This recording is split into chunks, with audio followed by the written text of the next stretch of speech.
झारखंड में एक बार फिर से धर्मांतरण डिलिस्टिंग का मामला मुद्दा जो है गर्म है और इस बार बड़ी जोर शोर से चर्चा हो रही है। एक तरफ बीजेपी के नेता और पूर्व मुख्यमंत्री चंपई सोरेन ने कमाल संभाल रखा है, वहीं दूसरी तरफ से आप देखेंगे ग्लेडसन डुंगडुंग जो इंटेलेक्चुअल हैं, कहने के लिए एक्टिविस्ट हैं, वो लगातार जो है तमाम वैसे नेताओं को जो धर्मांतरण हो या जो डिलिस्टिंग पर बात कर रहे हैं उनको उन्होंने एक तरह से मोर्चा संभाल रखा है। दूसरी तरफ आपने निशा भगत को देखा होगा कि वो किस तरीके से उन्होंने सरना और आदिवासी इस मुद्दे पर ईसाई धर्मांतरण और डिलिस्टिंग की मांग को लेकर वहाँ अपनी मुंडन उन्होंने जैसा वादा किया था करा दिया है। तब से ये मामला जो है एक बार सोशल मीडिया से लेकर मीडिया में काफ़ी गर्म है, इसलिए कि उन्होंने भी इसी मांग को लेकर कहा था कि भाई डिलिस्टिंग इसमें होना चाहिए, जो आदिवासी दूसरे धर्म में खासकर ईसाई में चले गए हैं उनको आरक्षण का लाभ नहीं मिलना चाहिए। हालांकि ये मुद्दा बहुत पुराना है, लेकिन फिर से जो है एक बार बहस जो है वो नई है और इस बार में कई किरदार आपको दिख रहे हैं। इसी बीच में जो पांचजन्य है, जो आरएसएस का मुख्य पत्र कहा जाता है, उसने भी इस बार अपना जो कवर पेज बनाया है वो इसी ए पर बनाया है। डिलिस्टिंग के मुद्दे पर, आदिवासियों का धर्मांतरण को मुद्दे को लेकर उसने हाईलाइट किया है और उसको लेकर भी जो है ग्लेडसन डुंगडुंग ने लगातार वो कहते रहे या एक तरह से कि भाई देखिए ये तो आरएसएस का जो है पीछे से एजेंडा था और तमाम जो है वो नेता आदिवासी इसके चाल में फंसकर और ये नफरत फैलाने का काम कर रहे हैं, वो आरएसएस के एजेंडा को आगे बढ़ा रहे हैं। आप 5 जनवरी का ये दिसंबर का अंक देखें जिसमें लिखा गया है, आस्था गई अधिकार गया, अनुसूचित जाति जनजाति समुदाय वर्षों से आहत थे, उनके अधिकारों पर कन्वर्टेड ईसाई और मुस्लिम सेंध लगा रहे हैं। धर्म में आस्था रहने के बाद भी अधिकार हड़पने के लिए संविधान विरोधी कृत्य पर रोक लगाने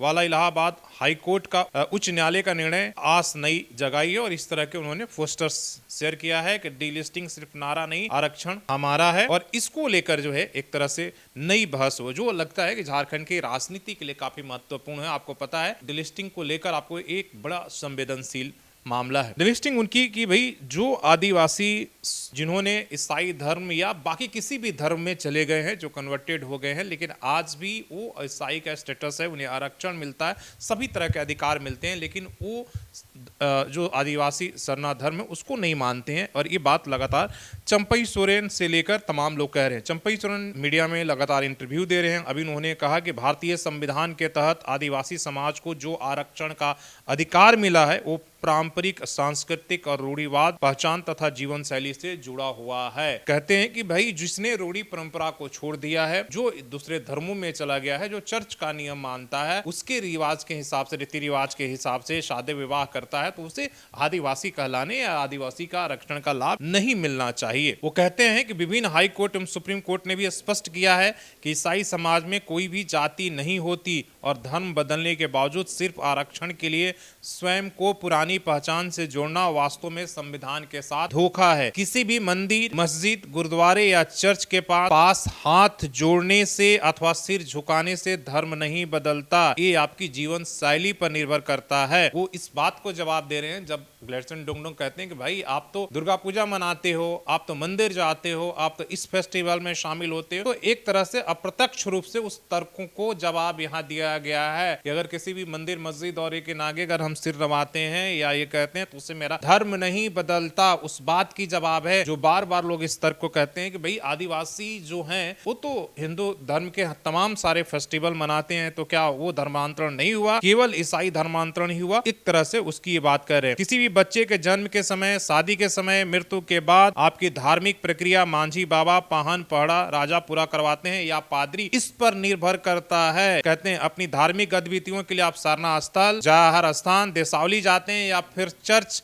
वो आपकी धार्मिक पहचान है। सबसे बड़ी कटाक्ष उन्होंने कहा कि भाई उससे नहीं कि हम किस देवी देवता के या कहाँ मंदिर जाते हैं या कौन सा फेस्टिवल ये करते हैं, लेकिन 3 चीजों में जो मृत्यु, जन्म और आपकी शादी विवाह किस परंपरा से होता है और उसके लिए आप क्या करते हैं उस पर निर्भर करता है। जिसमें वो कहते हैं, आपने स्पष्ट सुना कि आप पादरी के पास जाते हैं या मांझी बाबा के पास जाते हैं, वो आपका, अगर आपने धर्म बदल लिया है तो हमें उससे कोई आपत्ति नहीं है।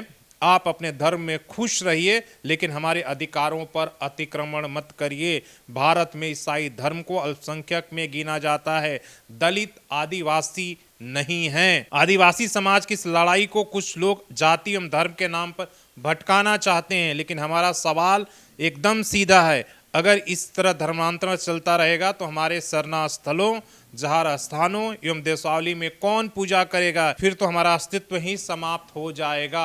एक तरीके से उन्होंने ये सीधा सवाल और उन तर्कों को ध्वस्त किया है जो लगातार ये कहते रहे हैं। या आप ग्लैडसन डुंगडुंग के पोस्ट पर जाएंगे, आप उनके मीडिया और उनके बयानों को देखेंगे तो वही तर्क को लगातार कहते रहते हैं कि सिर्फ ईसाई धर्मांतरण ही क्यों, क्या जो लोग हिंदू धर्म के हिसाब से फेस्टिवल और ये सब मनाते हैं, क्या उनका जो है एक तरीके से नहीं हुआ है धर्मांतरण? उसको आप क्यों नहीं कहते हैं? आप उन पर भी तो निशाना साधिए। और उसी को लेकर वो लगातार जो है, अब जैसे इस पर उन्होंने कहा है कि देखिए इस पत्रिका कवर पेज को देखिए, ये आरएसएस का मुख्य पत्र है। डिलिस्टिंग आदिवासी बहुल क्षेत्रों के लिए आरएसएस का मूल मुद्दा है। लेकिन ये समझने वाली बात है कि आरएसएस प्रमुख आज तक कोई भी आदिवासी या दलित नहीं बना। क्यों? एक तरीके से वो निशाना साध रहे हैं और लगातार वो डिलिस्टिंग को लेकर जो लोग भी सवाल उठाते हैं उसको कहते हैं कि भाई ये आरएसएस का एजेंडा है और आपस में लड़ाने के लिए जो है एक तरीके से एक कोशिश की जा रही है। और उसको लेकर जो है एक आरएसएस नफरत, बार बार कहते हैं कि आरएसएस और नफरती धांगर भाजपा के वोट जुगाड़ू डेलिस्टिंग गैंग, जो डिलिस्टिंग के मसले को एक बड़ा मुद्दा के रूप में स्थापित करने वाले बाबा कार्तिक उरांव को अपना आदर्श मानने वाले लोग क्या इन बातों को मानते हैं कि सनातन हिंदू धर्म मानने वाले झारखंड के 37% हिंदू आदिवासियों की भी डिलिस्टिंग की मांग करें? बार बार ये कहते हैं कि भाई जो 37% आदिवासी हैं वो तो हिंदू धर्म को मानते हैं, उनके रीति रिवाज, उनके फेस्टिवल को। उसी को चंपई सोरेन ने एक तरह से जवाब दिया कि किसी भी आप अगर मंदिर या मस्जिद के सामने अगर सर झुका लेते हैं, किसी फेस्टिवल में शामिल हो जाते हैं, तो इसका मतलब वो नहीं, मतलब ये है कि शादी विवाह और जन्म मृत्यु में आपका किस परंपरा के हिसाब से होता है, चर्च में करते हैं या जहार स्थल में? आपको क्या लगता है झारखंड के लिए क्या डिलिस्टिंग एक बड़ा मुद्दा है? डिलिस्टिंग होना चाहिए या नहीं होना चाहिए?